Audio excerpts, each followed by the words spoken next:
Este é Jonah Hacknitz, um homem de 42 anos que parece estar indo muito bem na vida. Ele possui um Bugatti, mora em uma mansão e é amigo de algumas das maiores celebridades do mundo. Mas Jonah também é um homem que cometeu inúmeros crimes. Ele subornou policiais, roubou joias avaliadas em milhões de dólares, extorquiu e chantageou pessoas que o processavam, enganou as celebridades com quem convivia e realizou vários outros golpes, fraudando pessoas em mais de 45 milhões. E ainda assim ele nunca passou um único dia na prisão. Então, como esse criminoso condenado conseguiu evitar qualquer punição por seus crimes e como ele chegou a esse nível de vida em primeiro lugar? Bem, Jonas nasceu em uma família judaica ortodoxa rica na Califórnia em 1982. Enquanto crescia, ele frequentou várias boas escolas particulares, como a Yeshiva University de Los Angeles e a Yeshiva University de Nova York. Após se formar, casou-se com Raquel e seguiu o pai, Roberto, no ramo imobiliário. Em 2007, ele trabalhava na filial americana da África Israel Investimentos, em Nova York, e avançou até virar diretor de aquisições. Até então, tudo normal. Ele era apenas um cara que recebeu uma boa mão na vida e estava usando isso com sabedoria. Bem, isso foi até ele ver uma placa de carro. E não era uma placa qualquer com alguma frase boba. Era uma placa marcada como xerife. Veja bem, Jonah notou que um cliente seu estacionava em qualquer lugar, em frente a placas de limpeza, pontos de ônibus, hidrantes e até em locais proibidos. Ele se safava de tudo por causa das placas de xerife no carro. Agora, Jonah só achava que ele era um grande babaca. Ele também ficou intrigado com a possibilidade de vagas privilegiadas. O cliente então o apresentou ao homem que conseguiu as placas para ele. Jeremy Heichberg, dono de uma empresa de consultoria, era mais conhecido por sua ótima relação com o Departamento de Polícia de Nova York. Ele até tinha cartões de visita que diziam NYPD License on It Liaison, o que parece uma péssima ideia. Mas Jonah não ligava nem um pouco para aqueles pedaços de papelão. Ele queria falar com os policiais para conseguir um cartão de estacionamento para deficientes. Krapp fez isso ao gastar $5.000 em um ingresso para um evento beneficente organizado por Jeremy para o time de futebol americano da NYPD. Mas essa não foi a única vez que Jonah ajudou essas pessoas. Após o evento beneficente, Jonah e Jeremy ficaram amigos e se aproximaram ao bajular a NYPD. Em troca de ficarem bem profissional e pessoalmente, eles começaram a subornar policiais. Estou falando de levar policiais em jatos particulares para o Super Bowl, bancando as estadias deles em cassinos, conseguindo acompanhantes para eles nesses cassinos, comprando presentes de Natal para as famílias deles e pagando pelas férias deles. Mas teve um policial em particular que foi corrompido um pouco demais. Este é Norman Seabrook, presidente da Associação Benevolente dos Oficiais Correcionais, sindicato dos guardas das prisões de Nova York. Veja, Norman tinha um problema que muitas pessoas enfrentam diariamente. Ele queria ter mais dinheiro agora, por sorte. Durante uma agradável noite com Jonah, Jeremy e Philip Banks, um futuro alto funcionário da corporação que estava envolvido com a dupla. Norman contou seus problemas e os rapazes ficaram muito felizes em ajudar. Jonah apresentou Norman a Murray Huberfield, antigo amigo da família e fundador do fundo Platinum Partners, surgindo então uma ideia de negócio brilhante. Se Koba, o sindicato supervisionado por Norman, investisse seu dinheiro com Murray na PP, Norman ganharia comissão sobre qualquer lucro do dinheiro de Koba. Murray gostou da ideia e aceitou $20 milhões de Koba, erro do qual Norman e Murray se arrependeriam para sempre. Pelo acordo, o investimento de $20 milhões dava a Norman direito a $60 mil para receber o dinheiro mais rápido. Jonah tirou o dinheiro de suas próprias economias, colocou em uma bolsa de grife e planejou entregá-lo a Norman em um frio dia de dezembro de 2014.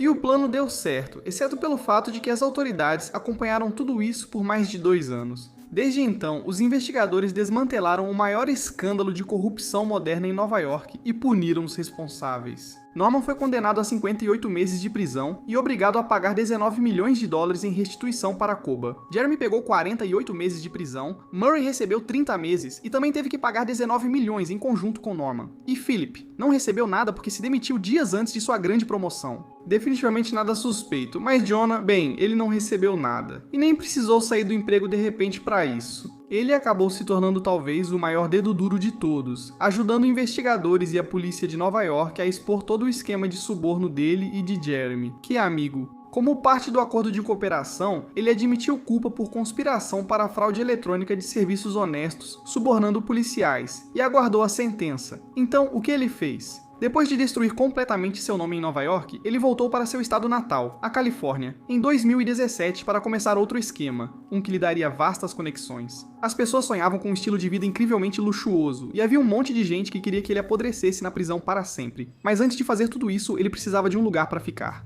Ele tinha esposa e 6 filhos que precisavam de camas, então pediu ajuda à comunidade judaica. Um corretor local sugeriu uma casa de Joe em Glenoff, importante incorporador. Joe, porém, não aprovava o passado de Jonah, apesar do apoio do pai de Jonah. Conversando com o pai de Joe, Abraham, Abe pediu ao filho para, abre aspas, encontre em seu coração uma maneira de dar a ele uma segunda chance, porque ele está tentando se mudar aqui para a Califórnia vindo de Nova York. Ele mudou de vida. Joe comprou isso e deixou Jonah alugar sua mansão por $17 mil por mês. Acomodado em sua nova casa bonita, Jonah agora tinha tempo para começar seu próximo empreendimento. Jadel Joias e Diamantes. É exatamente o que parece. Jonah ia vender diamantes e joias de luxo para pessoas ricas, mas como conseguiria os diamantes e encontraria compradores? Surpreendentemente, achar pessoas ricas era a parte fácil. Jonah comprava ingressos à beira da quadra para jogos da NBA e ficava entre clientes ricos e celebridades. Com suas habilidades de networking do mercado imobiliário de Nova York, ele rapidamente conquistou nomes como Shaq,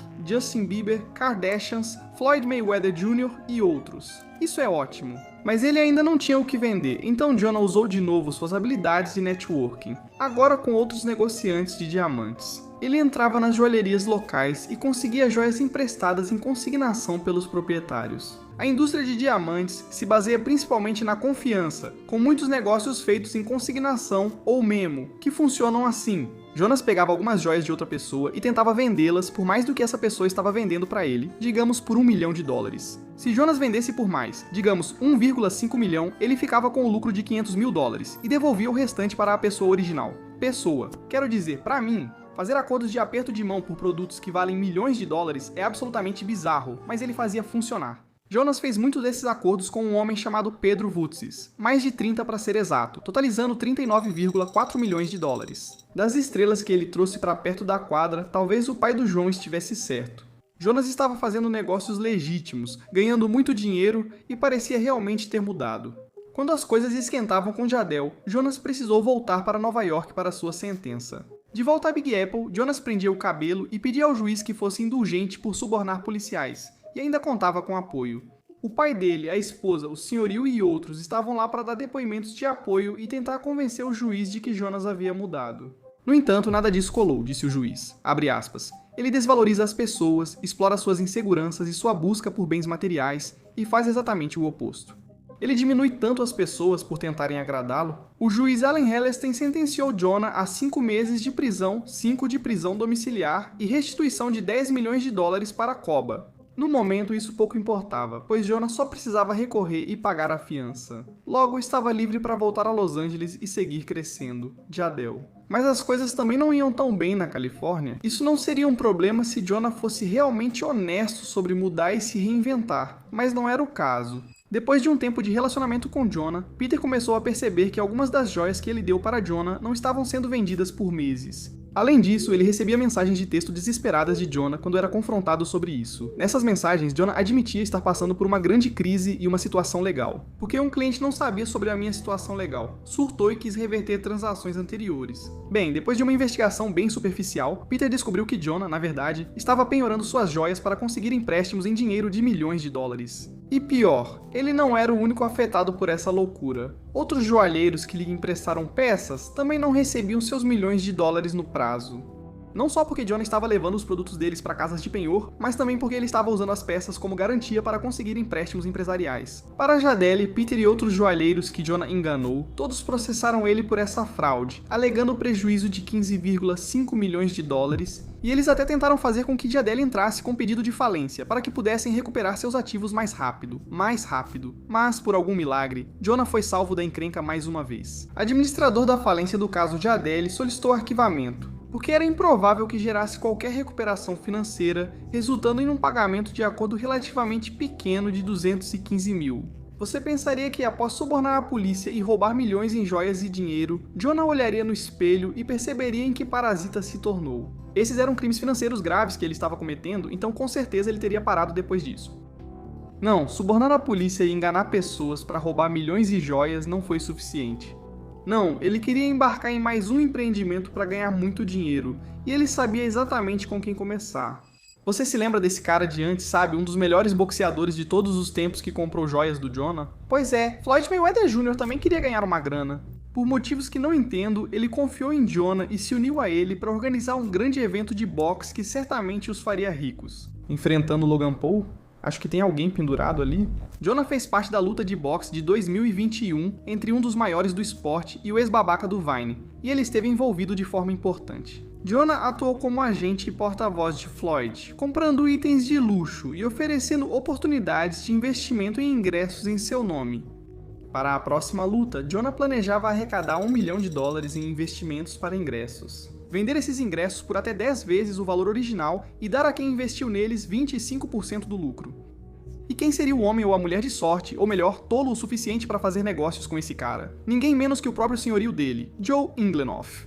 Depois de muita conversa vai e vem, Jonah convenceu Joe a investir $1,4 milhão nessa oportunidade de ingressos. O que, em defesa do Joe, pode até ter parecido um bom negócio considerando que ele ainda não tinha sido enganado pelo Jonah. Grande ênfase no ainda. Em 6 de junho de 2021, Joe foi a Miami para a luta. Como esperado, ele e milhões ao redor do mundo suportaram 8 rounds terríveis, se é que aquilo pode ser chamado de luta. Mas a ação pouco importava para Joe, Jonah ou Floyd, pois o dinheiro entrou mesmo assim. Floyd faturou cerca de 25 milhões no evento e Joe e Jonah lucraram muito com a venda de ingressos. Foi a primeira vez em suas vidas. Jonah parecia ter feito um negócio legítimo e justo com seus parceiros. Ambos lucraram, mas ele acabou ficando ganancioso demais. Um mês depois da luta, Joe ainda não tinha recebido o dinheiro e desconfiou. Foi até Jonah pessoalmente para saber a situação. Só para ouvir que Jonah, em nome de Joe, pegou o dinheiro dele e reinvestiu em uma segunda luta de boxe. Joe, obviamente, ficou furioso com essa decisão. Estamos falando de mais de $1 milhão que Jonah roubou e queria de volta imediatamente. Mas Jonah deu desculpas e convenceu Joe a fechar um acordo por escrito. Ele reinvestiria na segunda luta, mas garantiria o recebimento dos 4,9 milhões investidos inicialmente, além dos lucros da luta contra Mayweather, até no máximo 6 de setembro, 16 dias após a segunda luta. Bem, a luta aconteceu. Os 16 dias passaram e, para surpresa, Joe não recebeu nenhum centavo de volta. Joe, irritado, mandou um e-mail para Jonah pedindo pagamento rápido, mas novamente enfrentou resistência, pois as vendas de ingressos da segunda luta ficaram abaixo do esperado por Jonah. Ele não queria devolver o dinheiro a Joe ainda, pois planejava investi-lo em uma terceira luta. Joe estava muito irritado, e a possibilidade de não recuperar seu dinheiro começou a preocupá-lo.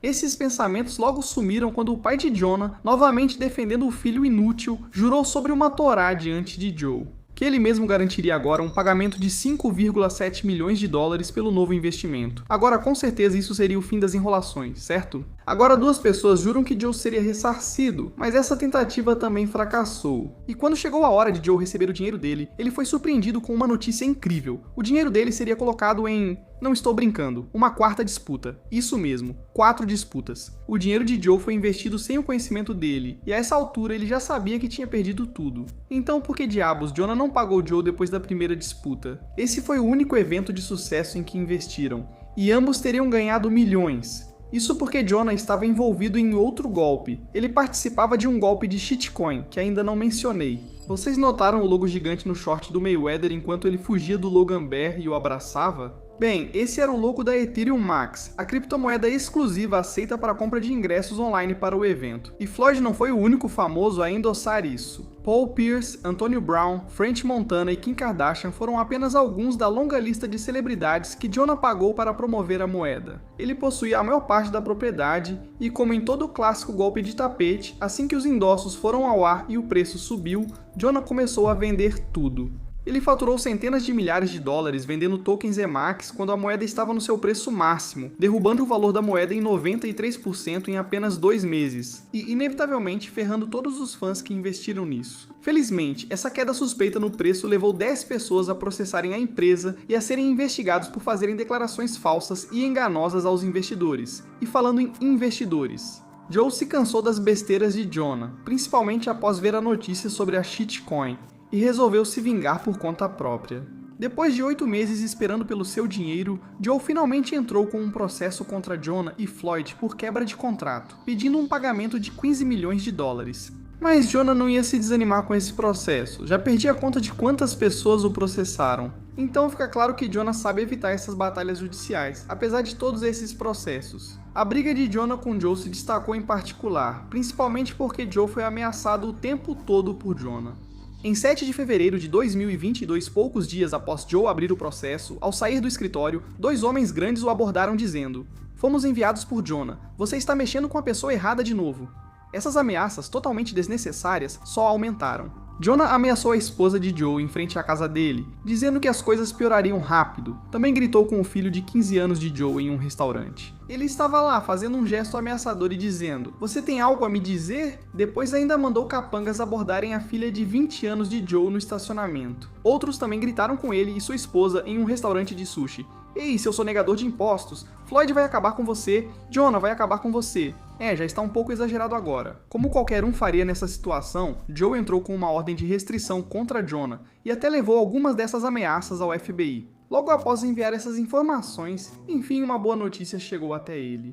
Então, este é Victor Noble, mais um investidor imobiliário rico, mas mais importante, mais uma das vítimas de Jonah. Victor foi um dos que aceitou as joias de Jonah como garantia para um empréstimo comercial na época da Jadel, concedendo a Jonah 2,9 milhões de dólares com juros altos de 9%. Sim, o acordo foi muito sujo, mas Jonah aceitou, e como era de se esperar, nunca pagou Victor. No verão de 23 ele já tinha 17,7 milhões a receber e, como você imagina, processou Jonah. Exceto que nesse caso, algo extremamente raro aconteceu. Jonah perdeu. O canalha finalmente foi obrigado pelo tribunal a pagar a uma de suas vítimas o que devia. Claro, Jonah não desistiu sem lutar, dizendo que não tinha dinheiro para pagar Victor. Mas o que isso tem a ver com Joe? Joe e Victor tinham o mesmo advogado. Victor precisava emitir várias intimações contra Jonah, o que demandaria tempo e dinheiro, além de lidar com problemas legais próprios. Assim, os 3 fizeram um acordo.